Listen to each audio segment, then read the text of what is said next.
నమస్తే అండి. నేను మీ లక్ష్మీ చౌదరిని. వెల్కమ్ టు మిస్టీ మధురిమలు తెలుగు ఆడియో స్టోరీస్.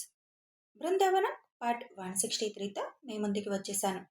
కథలోకి వెళ్లే ముందు వీడియోకి లైక్స్, హైప్స్ ఇచ్చి సపోర్ట్ చేయండి. ఇక కథలోకి వెళ్ళిపోదాం. అందరూ వెళ్ళిపోయాక అక్కడ అమృత, అన్వేష్ మాత్రమే మిగులుతారు. అన్వేష్ అమృత దగ్గరికి వచ్చి హ్యాపీ అని అడుగుతాడు. "హ్మ్" అని కళ్ళ నిండా నీళ్లతో తల ఊపుతుంది. ఎందుకిప్పుడు ఇంకా ఈ కన్నీళ్లు? ఎవరి కంట్లో ఈ నీళ్లు రాకుండా చూసుకోవాల్సిన బాధ్యత నీదే.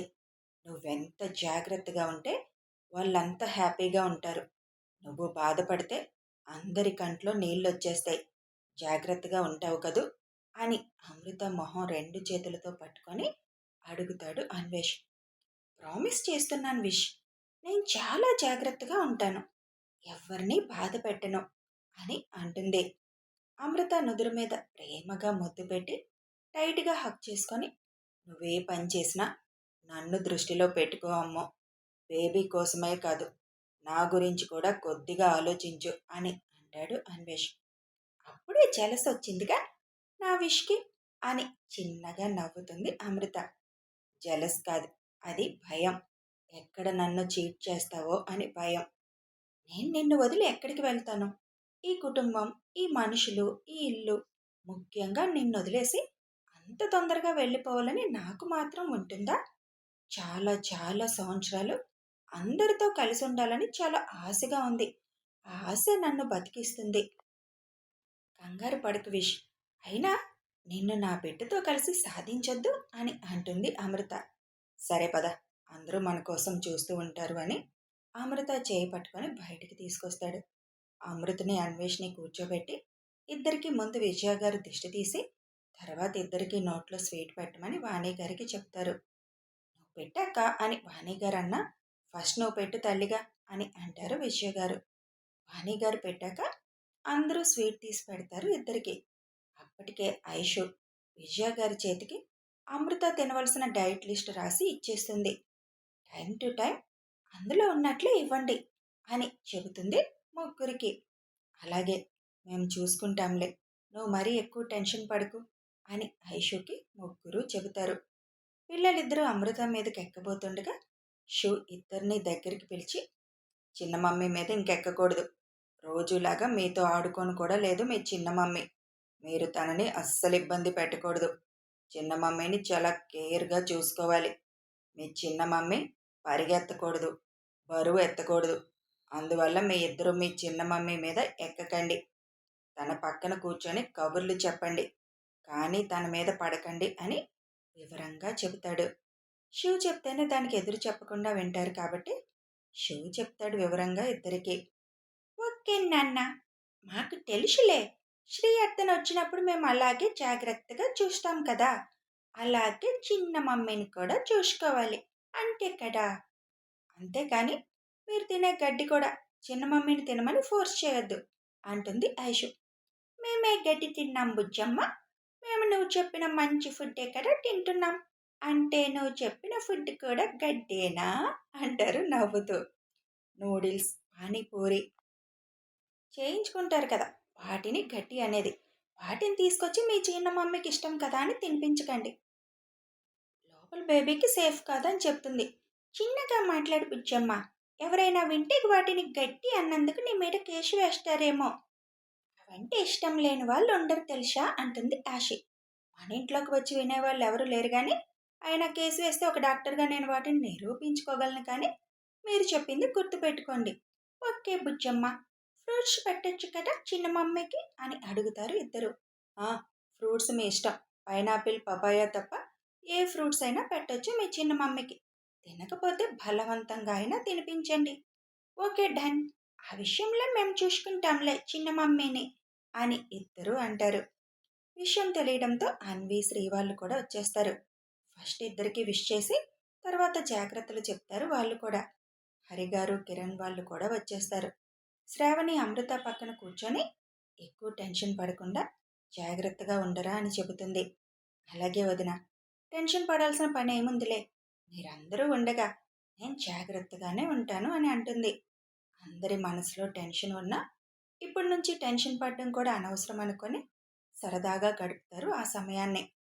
నరసింహ గారు రవి గారికి ఫోన్ చేసి కేవలం ఆయన తాతయ్య కాబోతున్నారని మాత్రమే చెప్పి మిగతా విషయాలు ఏమీ చెప్పరు. చెప్తే ఆయన ఇప్పటి నుంచే కంగారు పడతారని ఆయనకు చెప్పకూడదని నిర్ణయించుకుంటారు అందరూ. విషయం వినగానే రవి గారి సంతోషానికి అవధులు లేకుండా పోతుంది. దివ్యకు కూడా విషయం చెప్పి ఆనందంతో చుట్టుపక్కల మొత్తం స్వీటు పంచుతారు. అప్పటికప్పుడు హైదరాబాద్ దివ్య ఆయన బయలుదేరాలనుకుంటారు. కానీ చాలా రాత్రి అయిపోవడంతో ఉదయాన్నే వెళ్ళాలని డిసైడ్ అవుతారు. అప్పుడు కూడా శారద స్పందన ఏమీ ఉండదు. ఈ మనిషి మారదు ఇంకా అనుకుంటుంది దివ్య. నాన్న, అక్కకి ఇష్టమైనవన్నీ ప్యాక్ చేయండి, పట్టుకు వెళ్దాం అని అంటుంది దివ్య. అలాగే, తనకి చాక్లెట్స్ అంటే బాగా ఇష్టం కదా, అవే ఎక్కువ పట్టుకెళ్ళిపోదాం, ఇలాంటి టైంలో అవన్నీ తిన్నా పర్వాలేదు అని నవ్వుతూ అంటారు రవి గారు. డిన్నర్ అయిపోయాక అందరూ ఎవరు ఇళ్ళకి వాళ్ళు వెళ్ళిపోతారు. అమృతికి చేయవలసిన ఇంజెక్షన్ చేసేసి రూమ్కి వెళ్ళిపోతుంది ఐషు. శివ్ ఆఫీస్ రూమ్లో వరుణ్తో కూర్చొని వర్క్ చేస్తూ ఉంటాడు. వరుణ్ వర్క్ చేస్తుంటే తనకు అందులో డౌట్స్ క్లారిఫై చేస్తూ చాలాసేపు ఆఫీస్ రూమ్లోనే ఉండిపోతాడు. ఐషు పడుకున్నా నిద్ర పట్టక వెళ్ళి బాల్కనీలో కూర్చుంటుంది. చల్లని గాలి వీస్తుండగా కళ్ళు మూసుకొని అమృత గురించి ఆలోచిస్తూ చాలాసేపు ఉండిపోతుంది. శివ్ పైకొచ్చేసరికి రూమ్లో ఎక్కడ ఐషు కనిపించకపోయేసరికి బాల్కనీ వైపు వెళ్తాడు. కళ్ళు మూసుకొని ఉయ్యాలలో తల వెనక్కి వాల్చి కూర్చున్న ఐషుని చూసి దగ్గరికి వస్తాడు. కళ్ళు మూసి ఉన్న ఆ కళ్ళ కనురెప్పల కింద కనుగుడ్డు అటు ఇటు కదులుతూ ఉండడం గమనించి, అంతగా ఏం ఆలోచిస్తున్నావు బుజ్జి అని అడుగుతాడు. వెంటనే కళ్ళు తెరిచి, ఏం లేదు కన్నా అని అంటుంది. నేను రూమ్లోకి ఎంటర్ అయితేనే నా ప్రజెన్స్ తెలుసుకునే నువ్వు ఎదురుగా నిలబడి 5 నిమిషాలు అవుతున్నా తెలుసుకోలేకపోయావంటే ఎంత ఆలోచనలో ఉన్నావో నాకు అర్థమవుతుంది. మూసి ఉన్న నీ కనులు దేని గురించో ఆందోళన చెందుతూ ఉండడం నేను గమనించాను. ఈ ఆలోచన అంతా దేని గురించి కూడా నాకు తెలుసు. ప్రత్యేకంగా అడగవసరం లేదు. బేబీ పెరిగే కొద్దీ ప్రాబ్లం మొదలవుతుంది. కాబట్టి ఇప్పటి నుంచే టెన్షన్ పడడం కొద్దిగా తగ్గించుకో. అది నీకు మంచిది కాదు. టెన్షన్ పడితే ఆలోచన తగ్గిపోతుంది అంటూ ఐషు పక్కన కూర్చుంటాడు. శివ్ భుజం మీద తలవాల్చి, టెన్షన్ కాదు కన్నా, ఫస్ట్ టైం భయంగా ఉంది. అందరూ నా మీద చాలా నమ్మకం పెట్టేసుకున్నారు. అదే భయం వేస్తుంది నాకు. ఒక పక్క వీళ్ళందరి నమ్మకం, ఇంకో పక్క అమృత నిండు ప్రాణం. ఇదే ఇప్పుడు నా మైండ్లో ఉన్న ఆలోచన. ఏ చిన్న తేడా జరిగినా అందరి ముందు నేను తలెత్తుకోలేను కన్నా అని అంటుంది ఐషు. ఇంతకంటే కష్టమైన కేసెస్ ఎన్నో సాల్వ్ చేసిన నా బుజ్జి ఇప్పుడు భయపడుతుందంటే నాకే ఆశ్చర్యంగా ఉంది. నీకు నిన్న చెప్పాను, ఇది ఇంటి సమస్య కింద చూడకు. అలా చూసిన అన్ని రోజులు నీకు భయంగానే ఉంటుంది. ఎలాంటి వాళ్ళకైనా ఫ్యామిలీ సెంటిమెంట్ ఉన్నదంటే కంపల్సరీ చిన్న భయం స్టార్ట్ అవుతుంది. అందుకే నువ్వు ఇది ముందు ఫ్యామిలీ సమస్య అన్న విషయం పక్కన పెట్టేసి డాక్టర్ పేషెంట్ రిలేషన్షిప్గానే మైండ్లో ఉంచుకో. నువ్వేమీ దేవుడివి కాదు కదా, అంతా నీ చేతుల్లోనే ఉండడానికి నీ ప్రయత్నం నువ్వు చేయరా. అంతా మంచి జరుగుతుందని నాకు నమ్మకం ఉంది. ముఖ్యంగా నా బుజ్జి మీద నాకు చాలా నమ్మకం ఉంది. ఒకవేళ ఏదైనా మనం ఊహించింది జరిగినా ఇక్కడెవరూ నిన్ను తప్పు పట్టే వాళ్ళు ఉండరు. అందరికీ తెలుసు పరిస్థితి ఎలా ఉంటుందో అనేది. కాబట్టి మెదడులో నుంచి ఆలోచనలన్నీ తీసేసి ప్రశాంతంగా ఉంచుకో. అప్పుడే నువ్వు కొత్త కొత్త నిర్ణయాలు తీసుకొని అమృతిని సేవ్ చేయగలవు. మైండ్లో ఈ పిచ్చి ఆలోచనలన్నీ పెట్టుకుంటే నీకేం చేయాలన్నది కూడా తోచదు అని అంటాడు శివ్. థ్యాంక్ యూ కన్నా. సమయానికి నువ్వు చెప్పే మాటలు నాకెంత ధైర్యాన్ని ఇస్తాయో తెలుసా. నా ధైర్యమే నువ్వనుకో. నీ మాటలతో నా భయాలన్నీ తుడిచిపెట్టుకుపోతాయి అని అంటుంది ఐషు. సరే, చాలా టైం అయిపోయింది, పడుకుందాం. నిన్న కూడా పడుకోలేదు అని ఐషుని లేపి లోపలికి తీసుకువెళ్తాడు శివ్. పనంతా పూర్తి చేసుకొని స్టోర్ రూమ్ వైపు వెళ్తున్న రాగిణ్ణి ఆపేసి, ఇక నుంచి వెళ్ళి నీ రూమ్లో పడుకో అని చెబుతుంది రాగిణి అత్తగారు. నిజమా అన్నట్లుగా చూస్తుంది రాగిణి. పడుకోవడానికి ఎక్కడైతే ఏముందిలే, ఇక్కడ పడుకున్నా నీ రూమ్లో పడుకున్నా మాకొచ్చే నష్టమేమీ లేదు కదా. అయినా నీలో కొద్దిగా మార్పు కనిపిస్తుంది.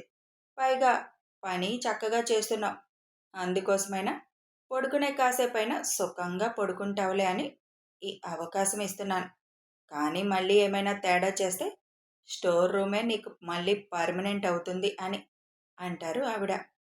ఇంక నా వల్ల ఎవరికీ ఇబ్బంది ఉండదులేండి. Thank you. రూమ్లో పడుకోవడానికి అవకాశం ఇచ్చినందుకు అని ఫాస్ట్గా పైకి వెళ్ళిపోతుంది. తండ్రి కూతురిద్దరూ బెడ్ మీద కూర్చొని ఆటాడుకుంటూ ఉండగా రాగిణి ఎంటర్ అవుతుంది ఆ రూమ్లోకి. రాగిణ్ణి చూడగానే నువ్వేంటిక్కడ అని భర్త విశాల్ అడుగుతాడు. అత్తయ్య నన్ను ఈ రోజు నుంచి ఇక్కడే పడుకోమని చెప్పారు, అందుకే వచ్చాను అని బెడ్ దగ్గరికి వస్తూ ఉండగా నేను నాన్నమ్మ దగ్గరికి వెళ్ళిపోతున్నాను అని బెడ్ దిగిపోతుంది పాప. అమ్మ దగ్గర పడుకోవా ఈ రోజుకి అని రాగిణి ప్రేమగా అడుగుతుంది. ఎప్పుడు రాగిణి అంటే భయంతోనే ఉండే పాప భయంగా వాళ్ళ నాన్న వైపు చూస్తుంది.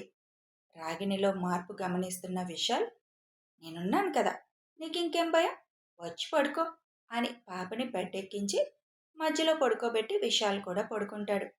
రాగిణి చిన్నగా నవ్వుకుంటూ అటు పక్కన పడుకుంటుంది.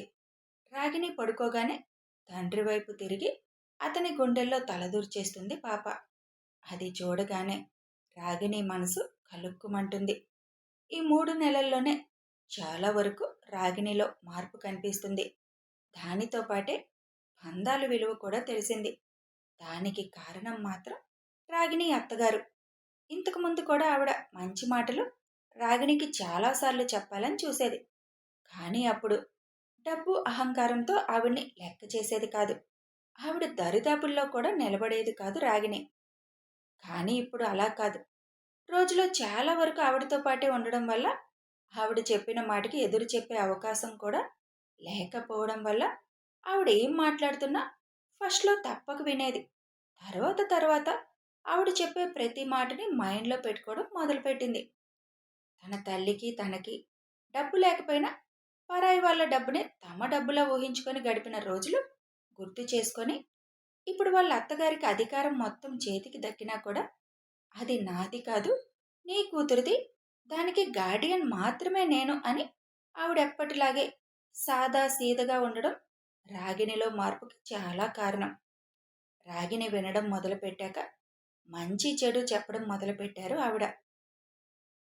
తనేం కోల్పోయిందో కూడా వివరించి చెప్పడంతో రాగిణిలో మార్పు అయితే స్టార్ట్ అయింది.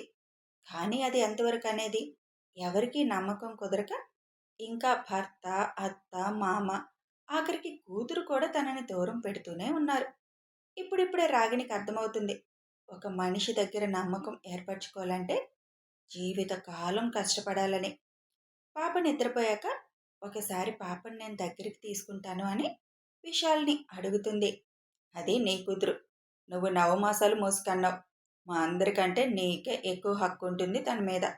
నీ ప్రవర్తన వల్లే దాన్ని దూరం చేసుకున్నావు. కొంచెం టైం పడుతుంది నిన్ను నమ్మి పాప నీ దగ్గరికి రావడానికి. నువ్వు కూడా సమయం దొరికినప్పుడల్లా నీ ప్రేమను చూపించడం మొదలుపెట్టు. చిన్నపిల్ల కదా, తల్లి ప్రేమ దొరికితే ఊరికనే దగ్గరవుతుందని అంటూ రాగిణి గుండెల మీద పడుకోబెడతాడు పాపని. పాప చుట్టూ చేతులు వేసి కళ్ళు మూసుకుంటుంది తృప్తిగా. రాగిణిలో మార్పుకి విశాల్ కూడా సంతోషిస్తాడు. ఈ మార్పు నిజమేనా? మళ్ళీ కుక్క తోక వంకరలాగా ఏమన్నా నటనలు గాని చేస్తున్నావా అని కావాలని అడుగుతాడు విశాల్. ఇంక నటించే అవకాశం లేదులే. అయినా మీరెవరూ నమ్మరని నాకు తెలుసు. చేతులు కాలాక ఆకులు పట్టుకున్న టైపు నాది. పడుకోండి, చాలా టైం అయింది అని అంటుంది రాగిణి. దెయ్యాల్లో కూడా మార్పు వస్తుందని నిన్ను చూశాక అర్థమైందిలే అని నవ్వుకుంటూ పడుకుంటాడు విశాల్. దెయ్యాల్లో కూడా మార్పు తీసుకురాగలిగే నిర్ణయాలు తీసుకునే మనిషి ఉండగా మార్పు రావడం సహజమేగా అని అంటుంది రాగిణి. నువ్వు చెప్పేది శివాంశ గారి గురించేగా? నిజంగా ఆయనకి చేతులెత్తి దండం పెట్టాలి. నీలాంటి టేబుల్లో కూడా మార్పు తీసుకురాగలిగే నిర్ణయం తీసుకున్నందుకు అని విశాల్ అంటాడు. కథ కొనసాగుతుంది.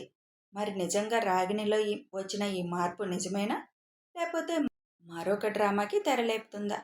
ఇక అమృత విషయంలో ఏం జరగబోతుంది తెలియాలంటే ఫాలో అయిపోండి. వీడియో నచ్చితే ఒక లైక్ చేయండి, షేర్ చేయండి. కామెంట్స్ రూపంలో మీ అభిప్రాయం తెలియజేయండి. సబ్స్క్రైబ్ చేసుకొని ఛానల్‌ని సపోర్ట్ చేయండి.